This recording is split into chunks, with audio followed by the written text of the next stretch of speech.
Você não é filha legítima dele, Anne. Sempre soube que não pertencia a esta família. As palavras saíram da boca do meu irmão Eduardo com uma frieza que me cortou mais fundo que qualquer faca. Ali, naquela sala do cartório onde acabávamos de finalizar o inventário do nosso pai, senti meu mundo desabar.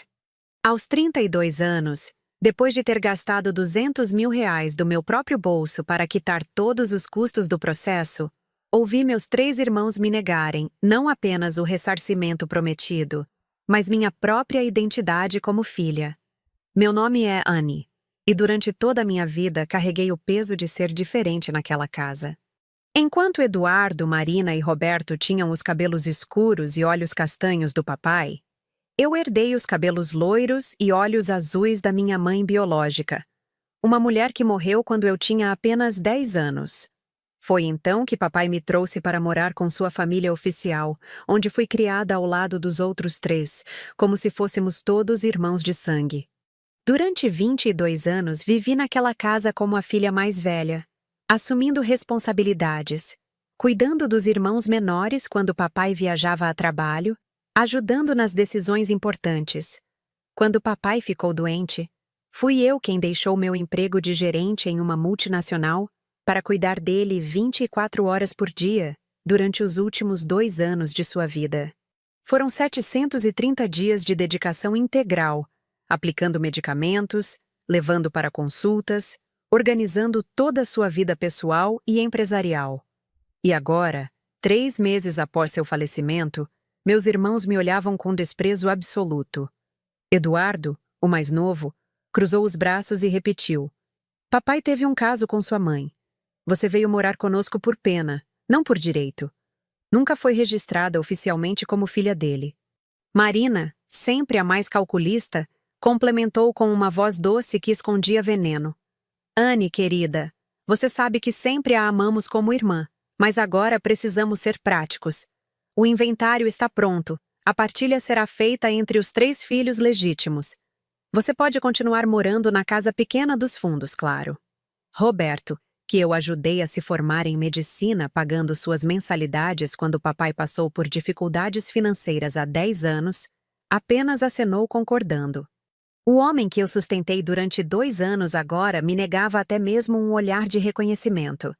Senti minha respiração ficar pesada, meu peito apertar como se alguém estivesse me estrangulando. As lágrimas queimaram meus olhos, mas não as deixei cair. Não na frente deles. Não depois de tudo que eu havia feito por aquela família. O advogado da família, Dr. Henrique, um homem que conhecia nosso pai há mais de 20 anos, permaneceu em silêncio durante toda a discussão. Seu rosto mostrava um desconforto óbvio, mas ele não interferiu. Quando os 3 irmãos saíram da sala para assinar os últimos documentos, ele se aproximou de mim. "Anne, eu sinto muito por tudo isso", murmurou baixinho. "Seu pai sempre falou de você com muito carinho. Talvez seja melhor você procurar seus próprios caminhos agora."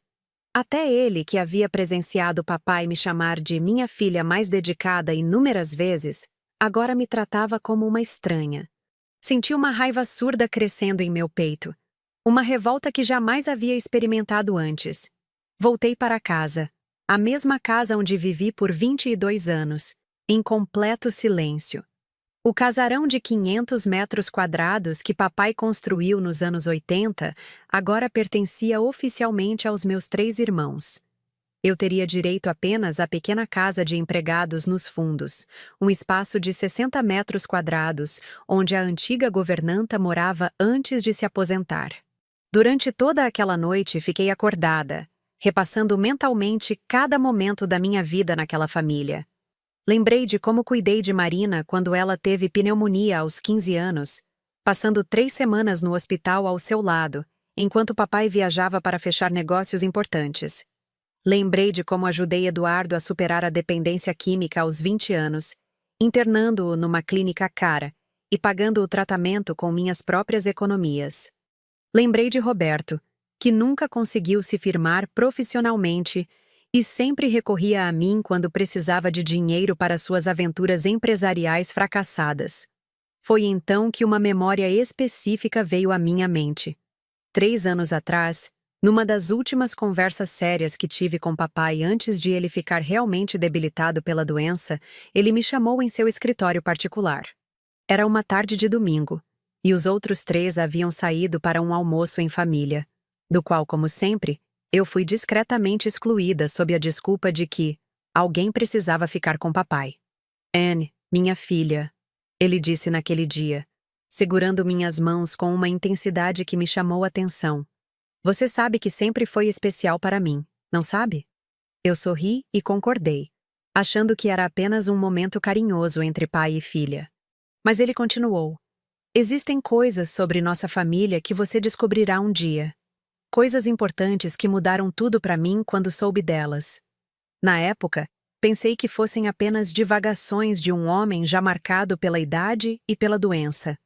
Mas agora, sozinha naquele quarto pequeno onde me veria obrigada a viver dali em diante, aquelas palavras ganharam um peso diferente. Decidi que no dia seguinte visitaria o escritório de papai pela última vez. Ele sempre manteve uma sala comercial no centro da cidade, mesmo depois de se aposentar. Um lugar onde guardava documentos importantes e recebia eventuais visitantes de negócios. Eduardo havia mencionado que limpariam tudo na semana seguinte para devolver o imóvel ao proprietário. Cheguei lá na segunda-feira às 7 da manhã, usando a chave que papai me dera anos atrás para casos de emergência. O escritório era simples, uma sala de 40 metros quadrados com uma mesa executiva, 2 arquivos de madeira e um pequeno cofre embutido na parede. Comecei a organizar os documentos de forma sistemática, separando papéis pessoais de comerciais. Foi quando, mexendo na gaveta central da mesa, encontrei uma chave pequena e dourada que não reconheci. Não era do cofre. Essa eu conhecia. Não era de nenhuma das fechaduras do escritório. Fiquei com ela na mão por alguns minutos, tentando imaginar para que serviria. Então me lembrei. Havia um gavetão no arquivo maior que sempre permanecia trancado. Papai dizia que guardava ali documentos muito antigos e sem importância, mas nunca permitiu que ninguém o abrisse. Experimentei a chave e, para minha surpresa, ela se encaixou perfeitamente. Dentro do gavetão encontrei uma pasta parda com meu nome escrito à mão na capa. Meu coração disparou. Com as mãos tremendo, abri a pasta e encontrei o que mudaria minha vida para sempre. A primeira folha era uma carta manuscrita, datada de apenas 6 meses atrás, dirigida especificamente a mim. Minha querida Anne, se você está lendo esta carta, significa que eu não tive coragem de revelar a verdade enquanto estava vivo. Perdoe-me por isso, mas temi que a informação pudesse destruir a harmonia familiar que tentei manter durante todos estes anos. A verdade é que você é minha única filha biológica. Eduardo, Marina e Roberto foram adotados ainda bebês, quando eu e sua mãe adotiva descobrimos que ela não poderia ter filhos. Durante 15 anos eles foram oficialmente meus filhos únicos, e eu os amei como tal. Você nasceu do meu relacionamento com Helena, uma mulher extraordinária que conheci em 1989. Quando Helena morreu, trouxe você para casa porque era meu dever e meu desejo criar minha filha biológica. Mas nunca contei a verdade aos outros 3 porque temi suas reações. Durante todos estes anos, observei como você cresceu sendo a mais responsável, a mais dedicada, a mais parecida comigo em caráter e valores. Enquanto isso, Eduardo, Marina e Roberto sempre demonstraram interesse apenas no patrimônio que eu construí ao longo da vida. Providenciei exames de DNA que confirmam nossa relação biológica, bem como os exames que confirmam que os outros 3 não possuem qualquer vínculo sanguíneo comigo. Estes documentos estão anexados a esta carta. Também fiz um testamento particular, registrado em cartório, que está guardado com meu advogado pessoal, Dr. Augusto Ferreira, não Dr. Henrique, que sempre foi advogado dos negócios, mas nunca soube dos assuntos íntimos da família. Neste testamento, deixo 80% de todos os meus bens para você, Anne. Os outros 20% devem ser divididos igualmente entre Eduardo, Marina e Roberto. Esta decisão não foi tomada por falta de amor pelos 3. mas porque você demonstrou ao longo dos anos ser a única que realmente compreende o valor do trabalho, da dedicação e da responsabilidade. Meu patrimônio total, incluindo as empresas, propriedades e investimentos, está avaliado em aproximadamente 100 milhões de reais. Você receberá 80 milhões de reais. Eles receberão 6 milhões e 666 mil reais cada um. O Dr. Augusto Ferreira possui cópia desta carta e de todos os documentos necessários. Seu telefone é 987-65-43210. Procure-o assim que ler esta mensagem. Anne, durante toda a sua vida você foi subestimada por todos nós. Você sempre soube mais, sempre foi mais capaz, sempre demonstrou mais caráter que qualquer um de nós. Agora é hora de você assumir seu lugar de direito e viver a vida extraordinária que merece. Com todo o meu amor e admiração, seu pai, Antônio Henrique Santos. Minha visão ficou turva.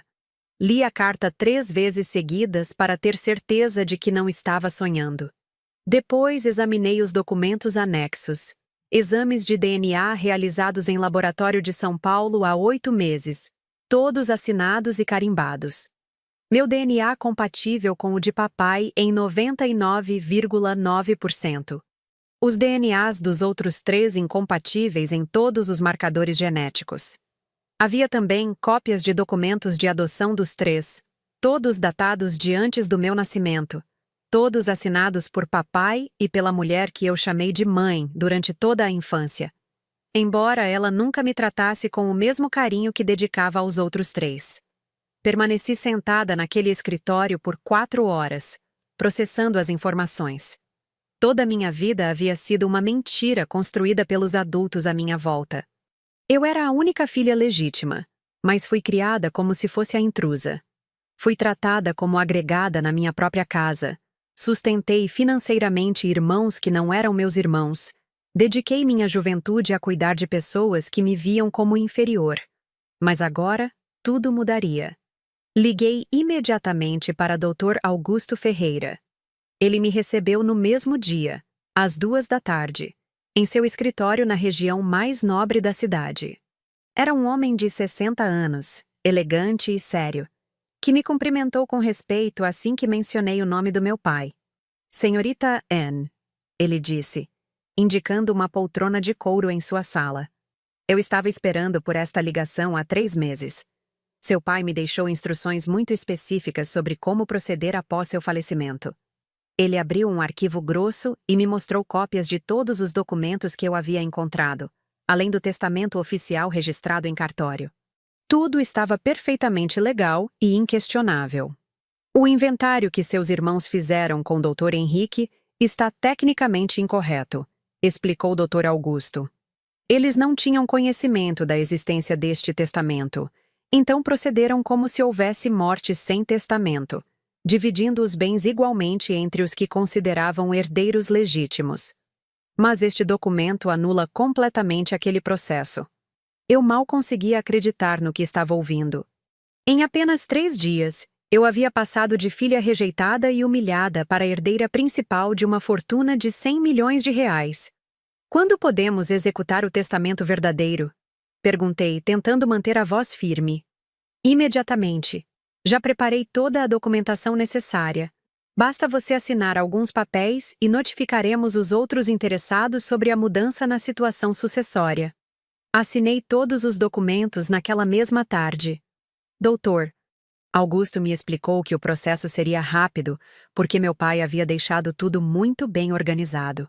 Os exames de DNA eram inquestionáveis. O testamento estava perfeitamente registrado. E eu já era maior de idade e plenamente capaz. Há uma última coisa, disse o advogado abrindo uma gaveta de sua mesa. Seu pai deixou esta carta para ser entregue a você pessoalmente após a formalização do testamento. Era um envelope lacrado com meu nome. Abri ali mesmo e encontrei uma folha com apenas algumas linhas. Anne, espero que agora você compreenda por que sempre a admirei tanto. Você sempre foi mais forte, mais inteligente e mais íntegra que todos nós. Use este patrimônio para construir a vida extraordinária que sempre mereceu. E lembre-se, pessoas que não reconhecem seu valor não merecem fazer parte da sua história. Saí do escritório do Dr. Augusto completamente transformada.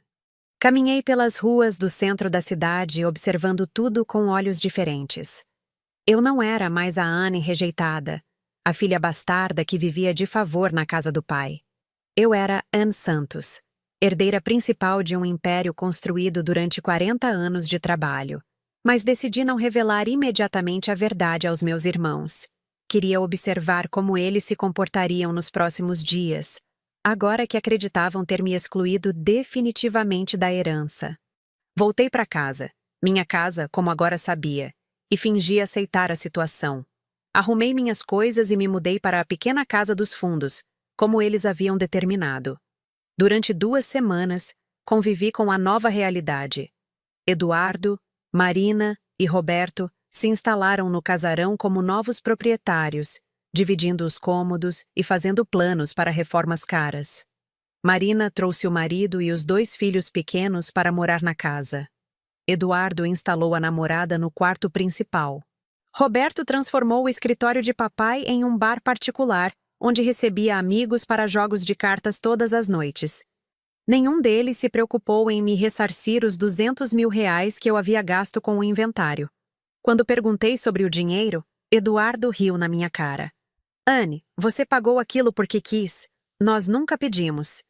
Agora que sabemos que você não tem direito a nada mesmo, por que deveríamos pagar? Marina foi ainda mais cruel. Querida, você deve estar grata por ainda poder morar aqui nos fundos. Muitas famílias não seriam tão generosas com alguém na sua situação. E Roberto, o homem que eu sustentei durante 2 anos, simplesmente me ignorava completamente. Quando cruzávamos no jardim, ele desviava o olhar como se eu fosse invisível. Durante essas 2 semanas de humilhação, organizei cuidadosamente meu plano. Primeiro, mandei reformar discretamente um apartamento de 200 metros quadrados que papai possuía em Copacabana, e que agora pertencia a mim. Contratei uma decoradora famosa e investi R$ 300 mil numa reforma completa com móveis de luxo e obras de arte. Também comprei um carro novo, um BMW X6 preto, 0 km, que custou R$ 450 mil. Deixei o carro numa garagem particular próxima à casa para que eles não o vissem. Enquanto isso, observei atentamente como meus irmãos gastavam a herança que julgavam ter recebido. Eduardo comprou um carro esportivo de R$ 200 mil. Marina reformou completamente a cozinha gastando R$ 150 mil. Roberto investiu R$ 300 mil numa sociedade empresarial duvidosa que um amigo lhe ofereceu. Em 2 semanas, os 3 já haviam gastado mais de R$ 600 mil dos recursos que acreditavam possuir. Faziam planos grandiosos. Eduardo falava em abrir uma empresa de importação, Marina queria comprar um apartamento na praia, Roberto sonhava com um restaurante sofisticado no centro da cidade. Foi então que decidi que era hora de revelar a verdade. Numa quinta-feira de manhã, às 9 horas, toquei a campainha da casa principal. Marina veio atender, ainda de roupão, com uma expressão irritada. Anne, o que você quer tão cedo? Você sabe que as crianças ainda estão dormindo. Preciso falar com os 3, é importante. Importante para quem? Você não tem nada importante para dizer a esta família. Mas insisti tanto que ela acabou concordando em reunir Eduardo e Roberto na sala principal. Quando os 3 estavam sentados, todos com expressões de impaciência e desprezo, comecei minha revelação. Eu descobri alguns documentos interessantes no escritório de papai, disse, mantendo a voz calma e controlada. Documentos que vocês deveriam conhecer. Eduardo bufou. Anne, que drama é esse agora? Você já não causou transtorno suficiente com aquela história de dinheiro do inventário? Vocês sabem que papai sempre foi um homem muito organizado, não sabem? Continuei, ignorando a provocação. Ele deixou muitas coisas bem explicadas para evitar confusões futuras. Coloquei na mesa de centro da sala uma pasta com cópias de todos os documentos. Marina foi a primeira a se levantar para examinar o material. O que é isso? Perguntou, franzindo as sobrancelhas ao ver os primeiros papéis. São exames de DNA, respondi com tranquilidade absoluta.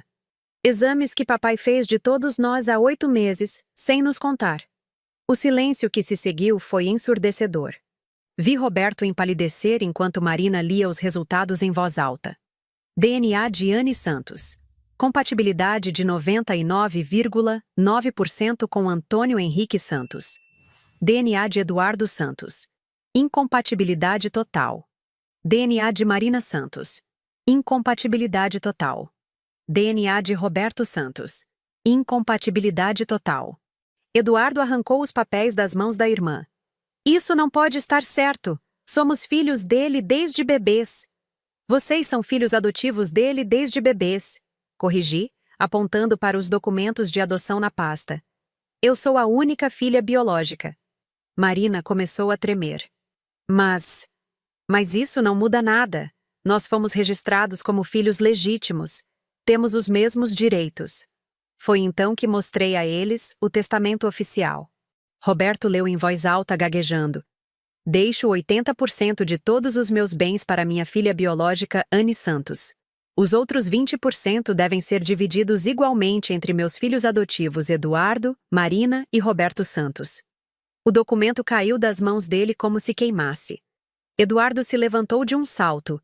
Isso é impossível. Papai jamais faria isso conosco. Esse testamento deve ser falso. Está registrado em cartório há 1 ano. Respondi calmamente. O doutor Augusto Ferreira, advogado pessoal de papai, já iniciou o processo de retificação do inventário. Vocês receberão uma notificação oficial nos próximos dias. Marina começou a chorar. Anne, você não pode fazer isso conosco. Nós sempre fomos uma família. Você não pode nos tirar tudo. Eu não estou tirando nada de vocês, respondi, sentindo uma satisfação gelada crescendo em meu peito. Papai deixou 20 milhões de reais para vocês dividirem. Cada um receberá 6.666.000 reais. É muito mais dinheiro do que a maioria das pessoas vê na vida inteira. Roberto, sempre o mais prático, perguntou com voz embargada. E você? Você fica com quanto? 80 milhões de reais. O número ecoou na sala como um trovão. Durante longos minutos, nenhum deles conseguiu falar. Quando finalmente Eduardo reagiu, foi com uma explosão de raiva. Você planejou tudo isso. Você sabia da verdade desde o início. Por isso aceitou pagar o inventário sozinha. Você sabia que receberia tudo de volta. Eu descobri a verdade apenas na semana passada. Menti parcialmente. Quando vocês me disseram que eu não era filha legítima, decidi investigar. Foi quando encontrei os documentos no escritório. Marina tentou uma abordagem mais suplicante. Anne, por favor, vamos conversar com calma. Somos irmãos, independente de DNA. Podemos dividir tudo igualmente, como o papai sempre quis. Papai deixou muito claro o que queria. Interrompi. Ele observou todos nós durante anos e tomou sua decisão baseada no caráter e no comportamento de cada um. Eduardo socou a parede.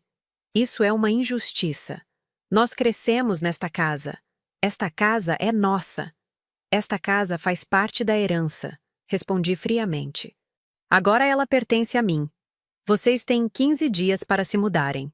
O que se seguiu foi um coro de protestos, súplicas, ameaças e promessas. Eles tentaram de tudo. Primeiro negaram a validade dos documentos, depois apelaram para o sentimentalismo familiar. Em seguida ameaçaram processar judicialmente.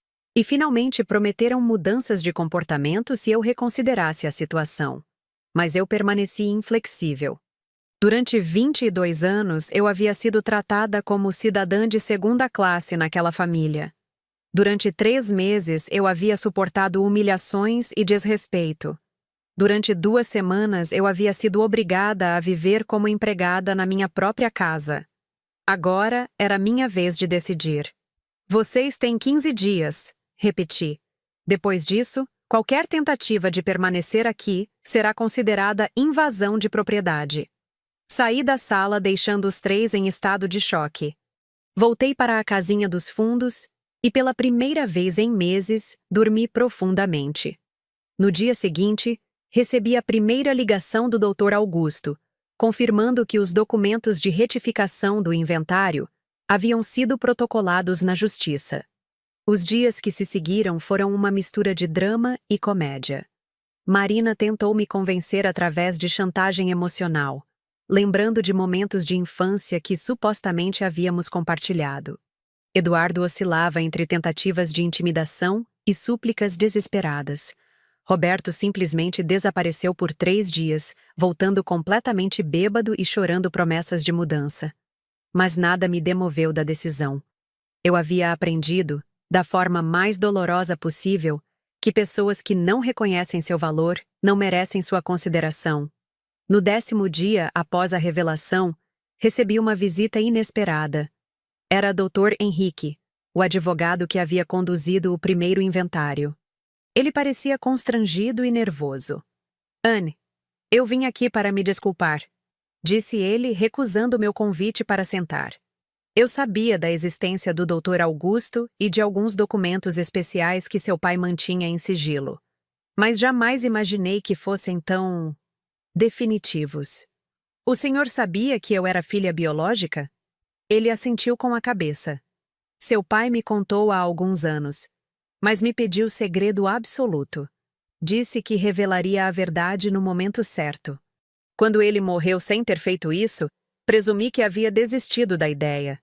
E mesmo sabendo disso, o senhor permitiu que meus irmãos me humilhassem naquele cartório? Dr. Henrique baixou os olhos. Eu achei que seria melhor não me meter em assuntos de família. Foi uma covardia da minha parte, eu reconheço. Despedi o advogado sem aceitar suas desculpas. Ele era mais um exemplo de como pessoas que deveriam me proteger haviam escolhido o silêncio conveniente. Nos últimos 5 dias do prazo, a pressão sobre mim intensificou. Marina chegou a trazer os filhos pequenos para me convencer, usando as crianças como argumento emocional. Eduardo tentou conseguir informações sobre minha situação financeira atual, desconfiando que eu possuísse recursos próprios para bancar a vida independente. Roberto fez uma última tentativa de chantagem, ameaçando contar para toda a cidade a verdade sobre meu caráter interesseiro. Nada funcionou.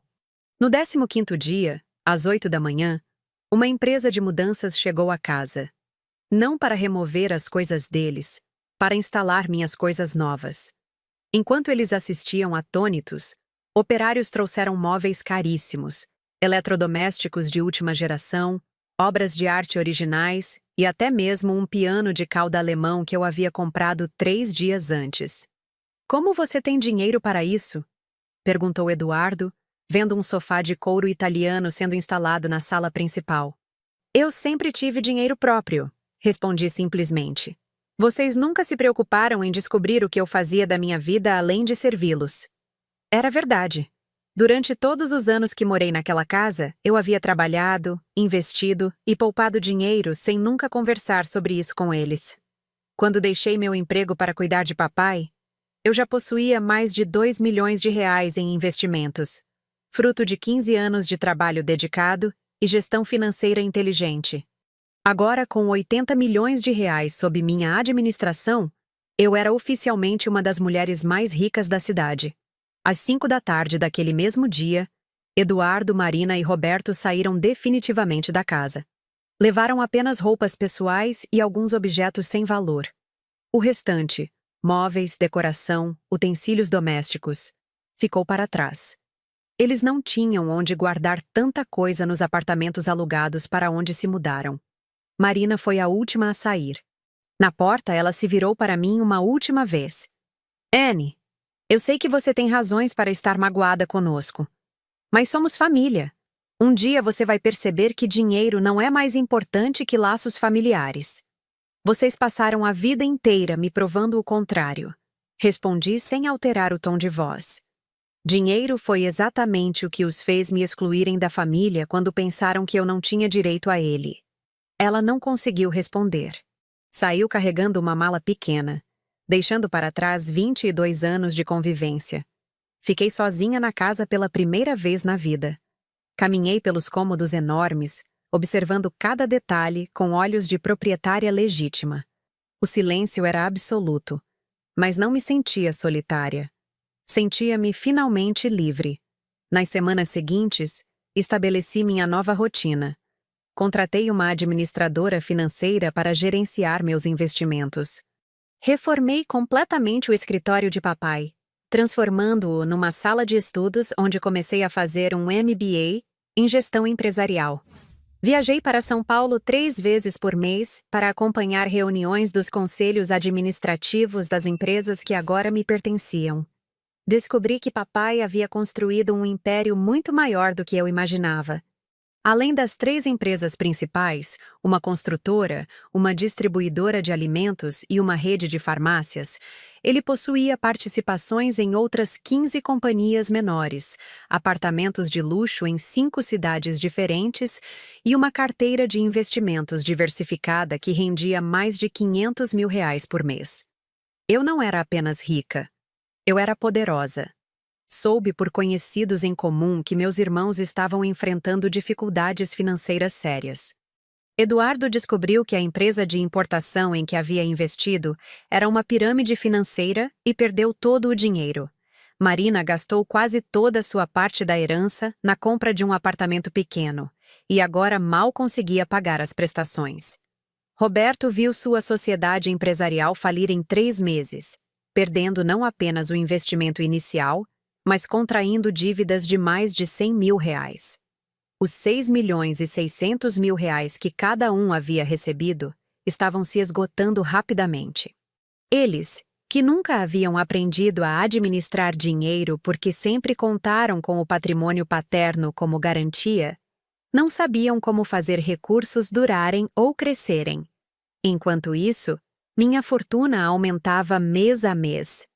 Além dos rendimentos dos investimentos, as empresas que eu controlava estavam tendo o melhor desempenho de suas histórias. Contratei consultores especializados, modernizei processos, investi em tecnologia e expandi operações. Em 6 meses, o faturamento conjunto havia crescido 30%. Aos poucos, comecei a ser reconhecida no meio empresarial da cidade. Fui convidada para eventos sociais importantes, palestras sobre empreendedorismo feminino, reuniões de associações comerciais. Descobri que possuía um talento natural para liderança e negócios.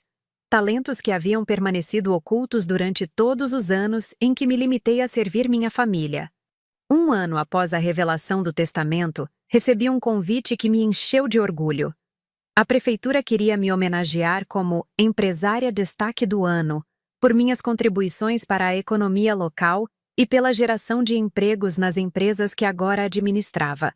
A cerimônia seria realizada no Teatro Municipal, com a presença das principais autoridades e empresários da região. Decidi aceitar o convite, não por vaidade, mas porque representava o reconhecimento público de algo que eu sempre soube sobre mim mesma. Eu era capaz de muito mais do que cuidar de pessoas ingratas. Na noite da homenagem, vesti um vestido azul marinho de grife francesa que havia comprado em São Paulo, sapatos italianos e joias discretas mais caras. Cheguei ao teatro dirigindo meu BMW, acompanhada por um motorista particular que contratei para a ocasião. Não porque precisasse, mas porque queria causar a impressão adequada. O salão estava lotado com 300 pessoas da elite local. Quando meu nome foi anunciado e subi ao palco para receber a placa comemorativa, os aplausos foram longos e entusiasmados. Em meu discurso de agradecimento, falei sobre superação, dedicação e a importância de reconhecer o valor das pessoas pelos seus méritos, não por suas origens. Foi então que os vi. Eduardo, Marina e Roberto estavam sentados nas últimas fileiras do teatro, vestidos com roupas simples e expressões constrangidas. Eles haviam conseguido convites através de conhecidos e vieram assistir minha consagração pública. Quando nossos olhares se cruzaram, senti uma mistura de satisfação e indiferença. Não senti raiva nem pena, apenas uma constatação fria de como as posições haviam se invertido completamente. Após a cerimônia, enquanto eu cumprimentava autoridades e empresários no coquetel, Marina se aproximou timidamente. Anne, você estava linda lá no palco, disse ela, forçando um sorriso. Papai ficaria orgulhoso de ver o que você se tornou. Olhei para ela sem responder imediatamente. Marina havia emagrecido muito, usava um vestido que já havia visto nela várias vezes, e seus cabelos estavam mal cortados, sinais de que economizava em tudo. Obrigada. Respondi educadamente, mas sem calor. Anne, nós gostaríamos de conversar com você. Talvez possamos almoçar juntas na semana que vem? Estou muito ocupada com as empresas, respondi. Talvez em outro momento. Ela insistiu. É que as coisas não estão fáceis para nós. Eduardo perdeu o emprego, Roberto está com dívidas, e eu estou passando por algumas dificuldades financeiras. Pensamos que talvez você pudesse... Pudesse o quê? Interrompi. Marina baixou os olhos. Nos ajudar. Somos família, afinal. A ironia da situação era quase cômica. Durante um ano inteiro, eles haviam me ignorado completamente. Não ligaram uma única vez para saber como eu estava. Não demonstraram qualquer interesse em minha vida. Não ofereceram sequer um pedido de desculpas pelas humilhações que me infligiram. Agora, vendo-me próspera e reconhecida publicamente, vinham pedir ajuda usando o argumento de família. Marina, disse calmamente, vocês deixaram muito claro no cartório que eu não fazia parte desta família. Lembram-se? Você não é filha legítima. Foram suas palavras exatas. Mas agora sabemos que estávamos errados. Os exames provaram que eu sempre fui quem disse ser. Interrompi novamente. Vocês me rejeitaram mesmo sabendo quem eu era. A única coisa que mudou foi minha situação financeira. Um empresário importante se aproximou para me cumprimentar, interrompendo nossa conversa. Quando ele se afastou, Marina ainda estava ali, esperando. Por favor, Anne, nós cometemos erros, mas você não pode nos castigar para sempre. Eu não estou castigando vocês, respondi com sinceridade absoluta. Estou simplesmente vivendo minha vida sem incluir pessoas que demonstraram não me valorizar.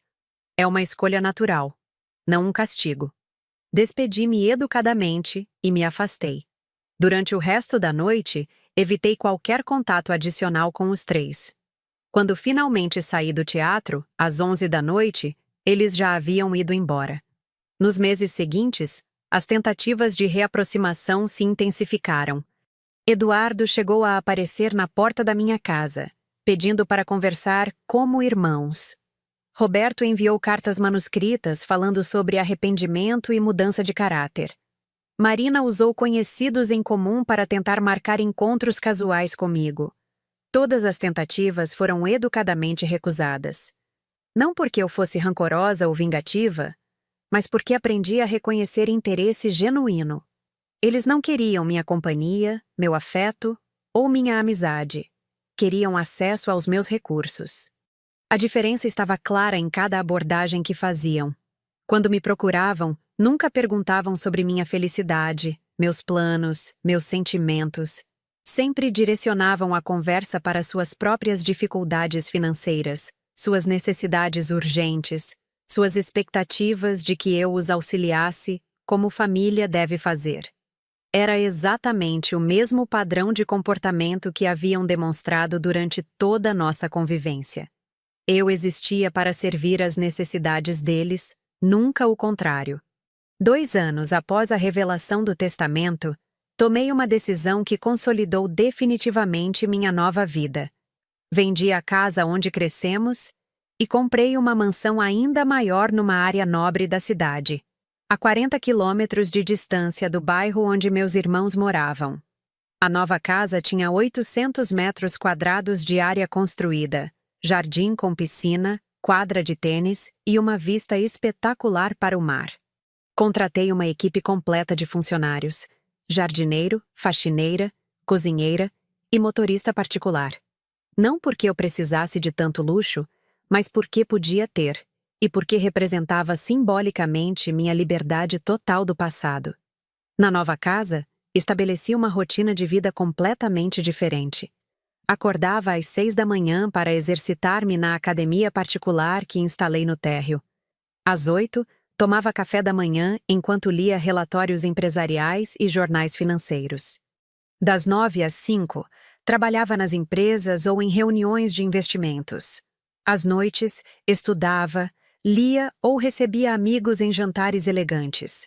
Havia conhecido um círculo social completamente novo, empresários bem-sucedidos, investidores internacionais, profissionais liberais de alto nível. Pessoas que me respeitavam pelo que eu havia conquistado, não pelo que eu poderia oferecer-lhes. Entre esses novos amigos, conheci Daniel, um arquiteto de 40 anos que havia construído uma carreira sólida projetando edifícios comerciais. Ele me cortejou durante 6 meses com a paciência e o respeito que eu nunca havia experimentado antes. Não demonstrava qualquer interesse no meu patrimônio. Aliás, demorou 3 meses para descobrir o tamanho real da minha fortuna. E quando soube, ficou mais impressionado com minha competência empresarial do que com os números bancários. Começamos a namorar discretamente. Daniel era divorciado, pai de uma adolescente que visitava nos fins de semana, e possuía uma estabilidade emocional que me atraía profundamente. Ele nunca mencionou casamento ou cobrou definições sobre nosso futuro. Simplesmente aproveitava nossa companhia e me apoiava em todas as decisões profissionais. Foi através de Daniel que percebi como relacionamentos saudáveis funcionavam. Ele me perguntava sobre meus dias, meus projetos, minhas preocupações. Oferecia apoio quando eu enfrentava decisões difíceis nas empresas. Comemorava minhas conquistas sem inveja ou interesse pessoal. Respeitava minha independência sem tentar controlar ou influenciar minhas escolhas. Era tudo o que eu nunca havia recebido da minha família. 3 anos após a partilha da herança, soube através de uma conhecida em comum que Eduardo havia falido completamente. Perdeu o apartamento que comprara, voltou a morar de aluguel e conseguiu apenas um emprego como vendedor numa loja de eletrodomésticos. Marina estava separada do marido e criando os filhos sozinha, sobrevivendo com uma pensão mínima e trabalhos esporádicos como manicure. Roberto havia desenvolvido problemas sérios com bebida e jogos, perdido todo o dinheiro da herança e contraído dívidas que o obrigaram a pedir ajuda financeira para a ex-esposa. Nenhum dos 3 havia conseguido reconstruir a estabilidade financeira que possuíam quando viviam sob a proteção do patrimônio paterno. Sem essa rede de segurança e sem terem desenvolvido habilidades para gerar renda própria, eles enfrentavam dificuldades crescentes. Quando essas informações chegaram até mim, não senti satisfação nem pena. Senti apenas a confirmação de algo que papai havia percebido anos atrás. Eles nunca haviam aprendido a criar valor, apenas a consumi-lo. Durante esses 3 anos, construí um império empresarial sólido e diversificado. As empresas originais de papai haviam crescido 50% sob minha administração. Abri 2 filiais em outras cidades, lancei 3 produtos inovadores no mercado e estabeleci parcerias comerciais internacionais que aumentaram nossa competitividade. Além disso, investi em setores completamente novos. Comprei participações em startups de tecnologia, financiei projetos imobiliários de luxo e criei um fundo de investimentos que atendia clientes de alta renda. Minha fortuna havia crescido de 80 milhões para 120 milhões de reais. Aos 35 anos, eu era reconhecida nacionalmente como uma das empresárias mais bem-sucedidas da minha geração. Fui capa de 3 revistas de negócios, palestrante em conferências empresariais e mentora de jovens empreendedoras através de um programa que criei com meus próprios recursos. Tudo isso enquanto Eduardo vendia geladeiras, Marina fazia unhas em domicílio e Roberto pedia dinheiro emprestado para parentes distantes. A ironia era perfeita. Eles haviam me excluído da família acreditando que eu era a mais fraca e dependente. Descobriram tarde demais que eu era a única verdadeiramente forte e independente. No 4º aniversário da morte de papai, decidi fazer algo que vinha planejando há meses. Criei uma fundação beneficente em memória dele, com foco em educação profissional para jovens de baixa renda. Investi 5 milhões de reais iniciais e estabeleci uma estrutura que ofereceria cursos gratuitos de capacitação profissional, bolsas de estudo universitárias e microcrédito para pequenos empreendedores. A fundação foi inaugurada numa cerimônia solene no mesmo teatro onde eu havia sido homenageada anos antes. Desta vez, compareceram não apenas autoridades locais, mas representantes do governo estadual, empresários de outras regiões e jornalistas da mídia nacional. Durante meu discurso na inauguração, falei sobre legado, responsabilidade social e a importância de usar o sucesso pessoal para beneficiar a comunidade. Mencionei papai como inspiração para meu senso de justiça e dedicação ao trabalho. Novamente, Eduardo, Marina e Roberto estavam presentes. Mas desta vez não se aproximaram depois da cerimônia. Permaneceram numa distância respeitosa, observando-me receber cumprimentos e elogios de pessoas importantes, depois saíram discretamente. Soube depois, através da mesma conhecida que me informava sobre suas vidas, que os três haviam comentado entre si. Ela realmente se tornou alguém importante. Papai escolheu certo. Era o reconhecimento tardio do que papai havia percebido desde sempre. Eu possuía caráter, visão e capacidade de liderança que eles jamais desenvolveram. Atualmente, 5 anos após a revelação do testamento, vivo uma vida que supera todos os sonhos que um dia tive. Minha rotina inclui viagens internacionais para expandir os negócios, reuniões com líderes empresariais influentes, participação em conselhos de organizações beneficentes e tempo de qualidade com Daniel, que se tornou meu companheiro constante. Eduardo continua vendendo eletrodomésticos e mora num apartamento de 2 quartos na periferia. Marina trabalha num salão de beleza como funcionária e luta para pagar as contas básicas. Roberto conseguiu se recuperar parcialmente do alcoolismo, mas trabalha como balconista numa farmácia e ainda paga dívidas contraídas nos anos difíceis. Nenhum dos três voltou a me procurar. Talvez tenham finalmente compreendido que pontes queimadas por orgulho e ganância não podem ser reconstruídas apenas com necessidade. Ocasionalmente cruzo com um deles na cidade. Quando isso acontece, cumprimentamo-nos educadamente, como conhecidos distantes. Não há hostilidade de minha parte, mas também não há intimidade. Somos pessoas que compartilharam uma casa durante alguns anos, nada mais. A lição que aprendi desta experiência transformou completamente minha visão sobre relacionamentos humanos. Descobri que amor genuíno se manifesta através de respeito, reconhecimento e apoio mútuo, não através de sangue, conveniência ou interesse. As pessoas que realmente me amam hoje são aquelas que escolheram estar ao meu lado quando descobriram quem eu era, não o que eu possuía. Daniel, meus funcionários mais antigos, os amigos empresários que conquistei através de competência e caráter, os jovens que apoio através da fundação, todos eles valorizam N. Santos pela pessoa que sou, não pela herdeira que me tornei. Essa diferença fez toda a diferença no mundo. Papai estava certo quando escreveu naquela carta que pessoas que não reconhecem nosso valor não merecem fazer parte da nossa história. Durante anos eu aceitei ser subestimada, desrespeitada e tratada como inferior porque acreditava que laços familiares eram mais importantes que dignidade pessoal. Aprendi que estava errada. Família verdadeira não é definida por DNA ou documentos legais. É definida por amor, respeito, lealdade e apoio genuínos. Eduardo, Marina e Roberto eram meus irmãos biologicamente adotivos, mas nunca foram minha família verdadeira porque nunca me trataram como tal. Hoje, aos 37 anos, construí uma família escolhida que me valoriza, me apoia e me ama pelo que sou. É uma família pequena, mas sólida, baseada em afinidade e carinho mútuos, em vez de obrigações legais ou sanguíneas. E vivo todos os dias com a certeza absoluta de que fiz as escolhas certas.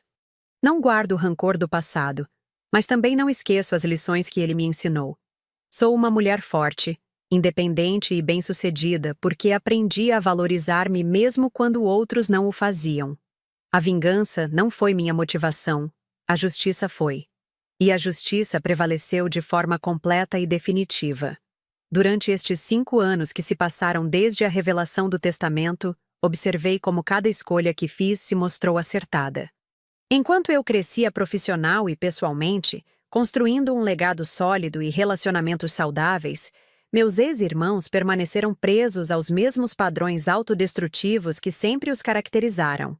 Eduardo nunca conseguiu manter um emprego por mais de 6 meses.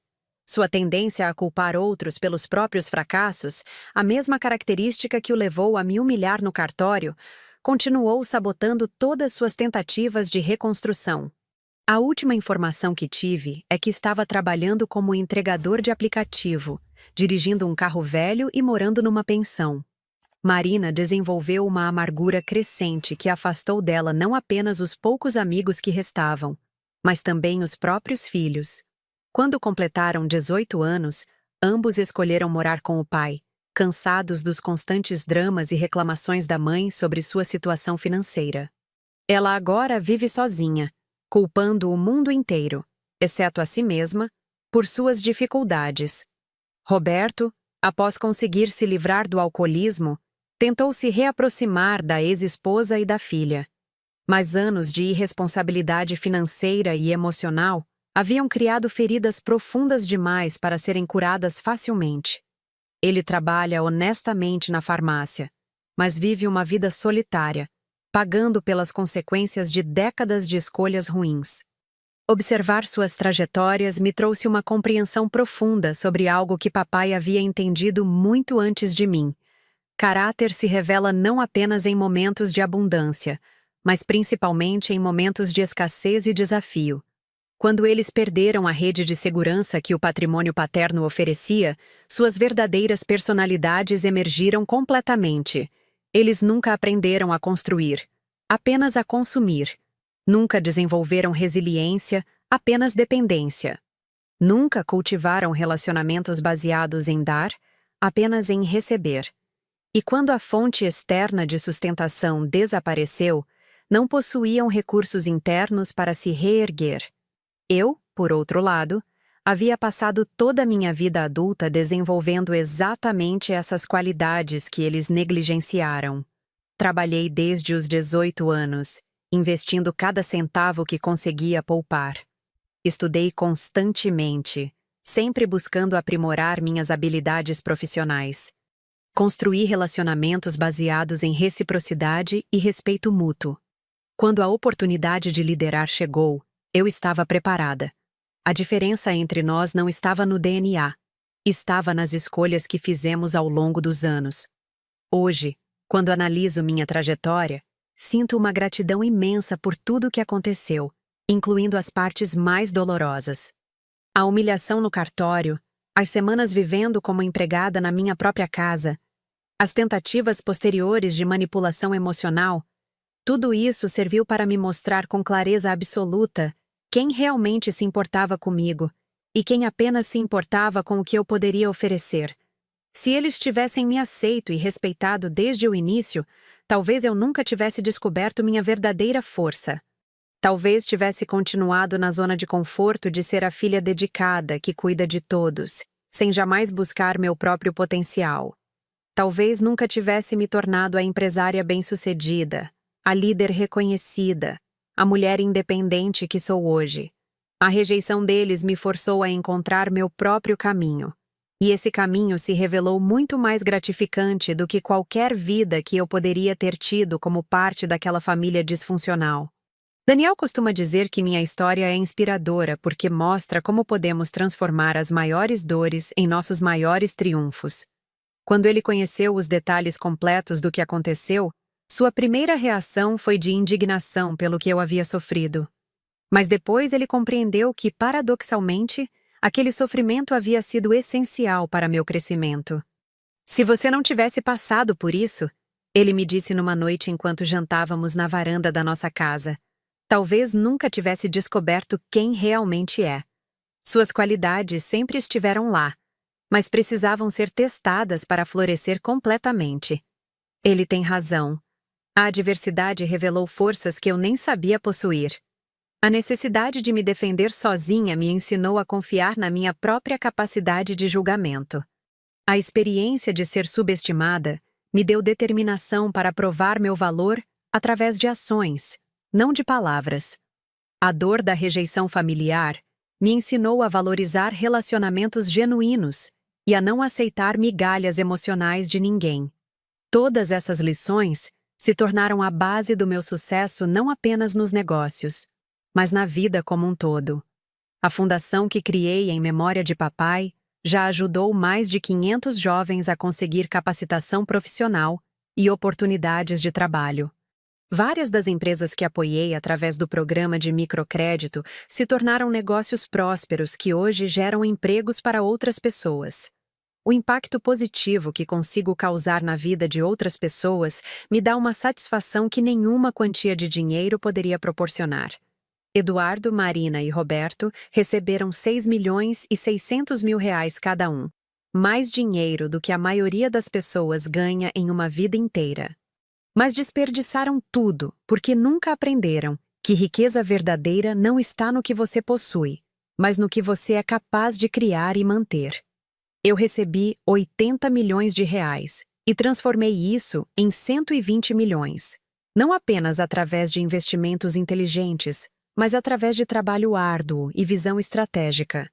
Mais importante ainda, usei esses recursos para construir algo duradouro, algo que continuará beneficiando pessoas muito depois que eu não estiver mais aqui.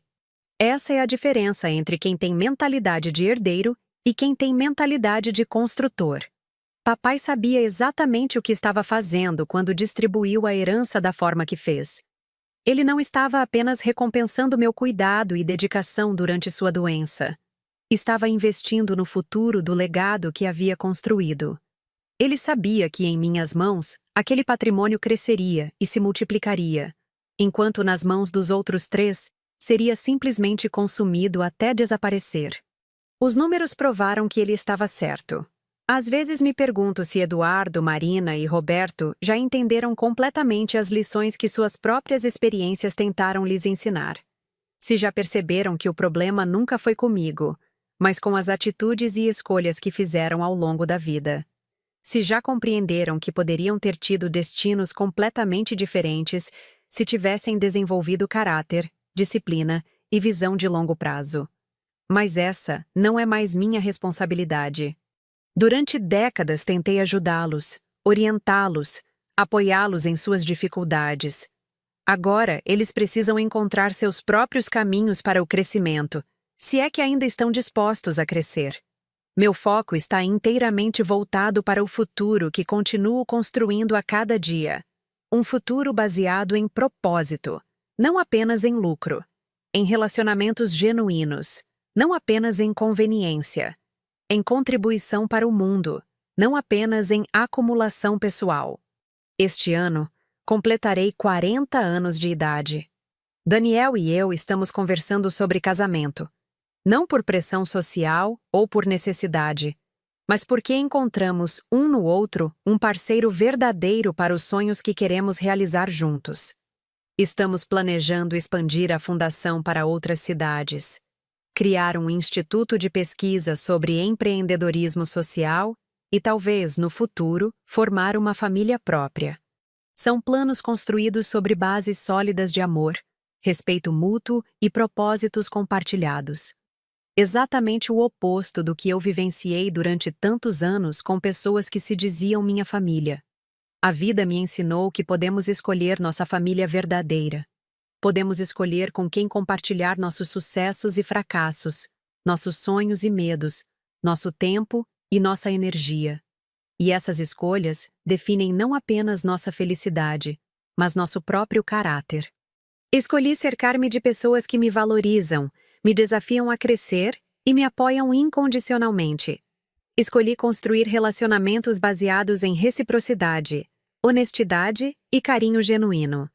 Escolhi usar meus recursos e habilidades para causar impacto positivo no mundo. E todas essas escolhas me trouxeram para um lugar de paz, prosperidade e propósito que jamais imaginei ser possível naquela tarde dolorosa no cartório, quando 3 pessoas que eu amava como família me rejeitaram da forma mais cruel possível. A justiça prevaleceu, mas mais importante que isso, eu prevaleci. Não apenas sobrevivi à tempestade, mas emergi dela mais forte, mais sábia e mais determinada a viver uma vida extraordinária. Hoje, olhando para trás, posso dizer com absoluta certeza que não mudaria nada do que aconteceu. Cada humilhação me ensinou dignidade. Cada rejeição me ensinou a valorizar a aceitação genuína. Cada traição me ensinou a importância da lealdade verdadeira. E cada dia que vivo agora é uma celebração silenciosa da vitória de quem escolheu não se diminuir para caber no que outros esperavam, mas crescer até alcançar todo o seu potencial.